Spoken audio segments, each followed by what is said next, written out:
So we're getting down to the end, guys. I'm running out of voice. Josh is running out of arm strength. And we're running out of really cool people to talk to, but we haven't run out of all of them yet because we have the Banner Saga people here. And right with me is the main programmer. I'm John Watson. John Watson. And I'm Arnie Jorgensen. I'm the artist, and this is the programmer. We got artists and programmers of Banner Saga.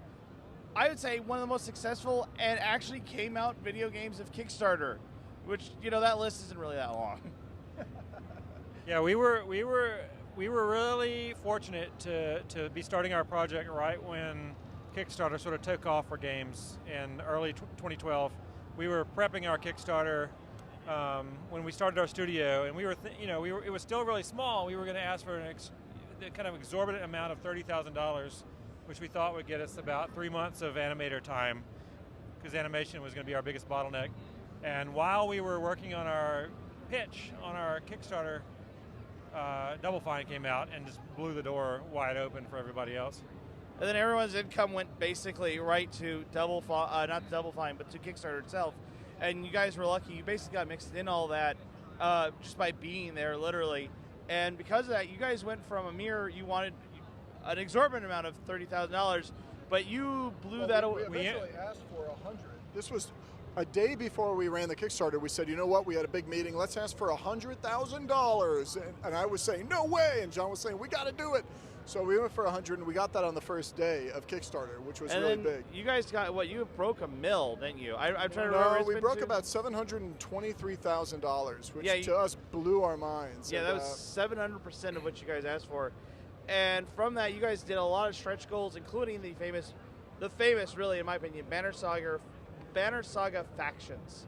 And that was, to me, the greatest marketing idea ever. I don't know which one of you came up with that, which is giving people the free version of that game for multiplayer and going, look, if you want to know why all this is happening, why these characters exist, play your game.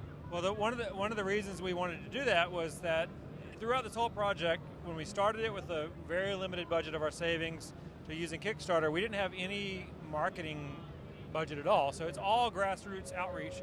So we figured one good way to do this project was to sort of build half the game, build the combat, and get it out there for people to start playing and let that kind of generate awareness about the game. That was the whole motivation behind doing that. Now, once we went to Kickstarter and got more money, we ended up making factions more polished than we had ever originally imagined. If we had not gone to Kickstarter, the multiplayer game would have been very rough, very simple, maybe one map, 4 classes, something like that. But we ended up really putting a lot of polish on it, trying to give people a picture of this is what the game will look like when we're done. This is how the user interfaces will look. This is how the art will look. So we really tried to make it at the same production value of the final game. If we hadn't done a Kickstarter, it would have been very rough, very, very lo-fi. And I think one thing we forgot to explain to people is Kickstarter is actually an episodic game. You guys are doing a trilogy. It is a trilogy. I wouldn't call it an episodic game, though. Episodic to me means sort of these regular updates, maybe on the order of a few months. Yeah, more like, but I mean like in the sense of it's not an episodic. It's more of it is a trilogy. It is a trilogy. So I think of it more of we're going to make 3 seasons and release all of them at once. Yeah. We're not going to release multiple episodes in the same season. So, right. So it's bigger than an episode in our minds, but this is the first part of 3 games. When we first started the studio, we had this large story arc planned. Yeah. And we started thinking about the logistics of making it, realized that it would take us 6 years or something to do the whole thing, and that's ludicrous. We're living off our savings. We're trying to make this thing. And what if we make this game for 6 years, and not that we could even afford it, but what if we could, we put it out and it flops, we're just screwed. So the game has these sort of natural breaks where we could divide it into a trilogy. So we divided it into a trilogy and said, let's do this first part. We think we could do this in a year or 2. Let's do that first. Because I've noticed... Well, actually, one of the funny things about the trilogy is we kind of planned the whole thing out to be once we finish all 3 parts of the trilogy, it's going to be one full-length, 30 to 40-hour game. And the funny thing is, a lot of our reviewers are saying like, "Oh, I played the game in 8 hours."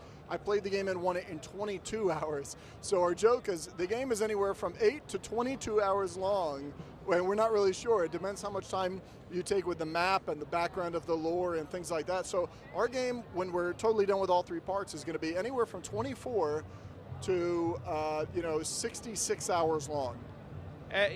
Not including replays, because there's all these decisions. And That's that is right. the one thing I have to say about your guys' game is a lot of people go, we have multiple choices, but multiple choices, do you want a Coke or a Dr. Pepper? And no, Right. that's not going to change anything. You guys actually have these solid, Well, deep down thoughts. You characters Oh, can yeah. actually perma-die. yeah, and we come from a background of games that are based on decision making, and usually what decision making means is that you have throughout the game one straight main story, and it diverges and always comes back together by the next act, and then diverges and always comes back together the next act. That's the normal way of making RPGs, because it becomes very difficult to continue those choices throughout the entire game and into the next.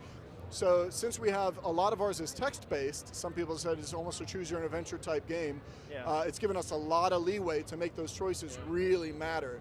So people have made a lot of choices in their first game, and we're telling people, please try to finish your first game, because we are picking up the second game right where you left off on the first, and all your decisions are going to be locked in moving forward into your next game.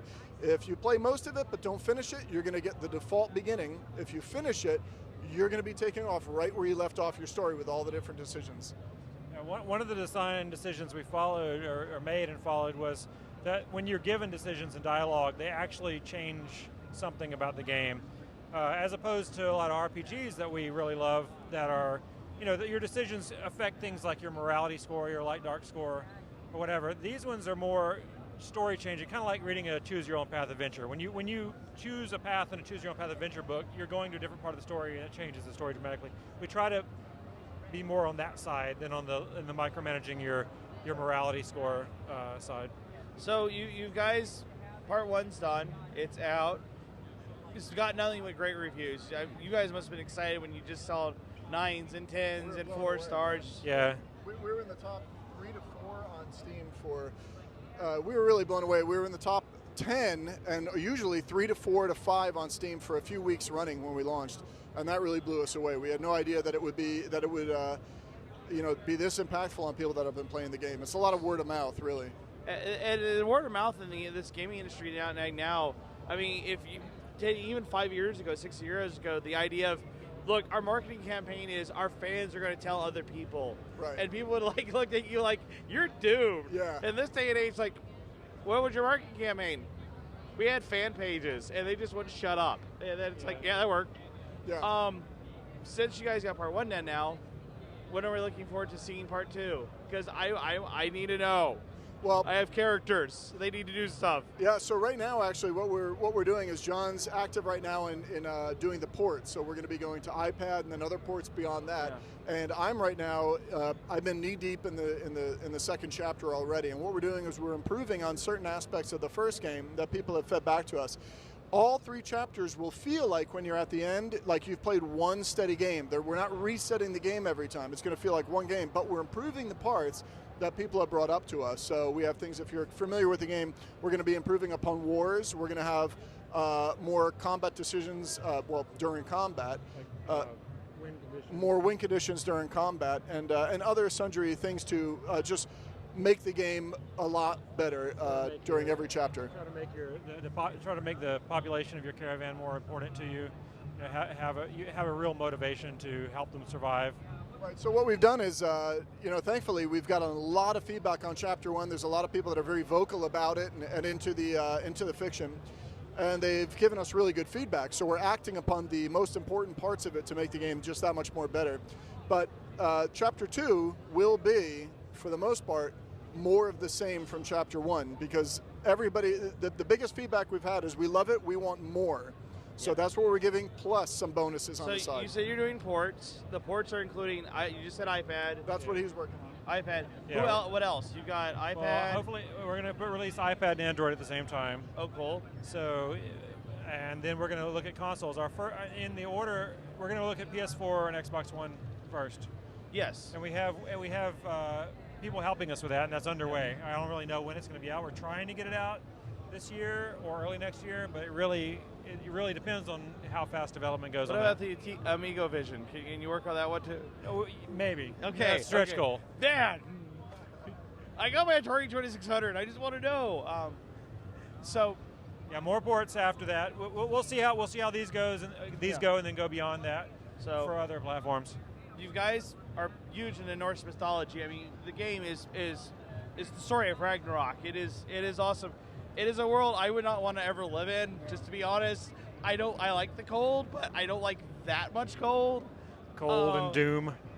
If you guys had to choose another culture, like when you guys finish this one, what culture else would you like to step into? Well, when you say culture, my mind automatically goes to mythology. Yeah. And okay, what mythology I should say? I'm staying on the Banner Saga for a while. We are staying on the Banner. No, I know, but I mean, like, what would be the next? We are staying on the Banner Saga for a long time. Oh yeah, I hope so. We're really into this. But if I were to, I would love to do something with like Hindu mythology. That stuff is awesome.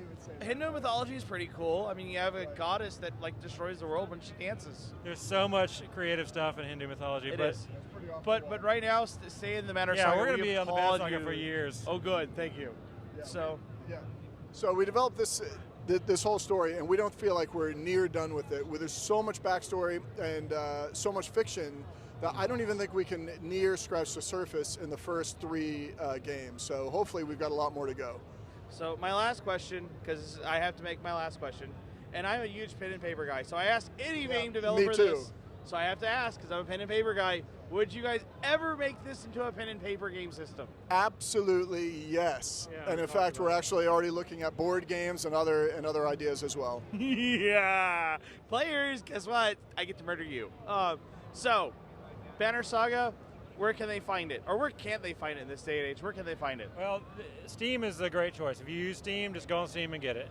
There, you can get it on Humble, you can get it on GameFly, you can get it on GOG, Green Man, all over the place. So, guys, get this. It's totally worth it. If you haven't heard of it, I'm shocked. And if you don't own it, again, I'm shocked you should own this. This is Pocky D, and I better run before the security catches me.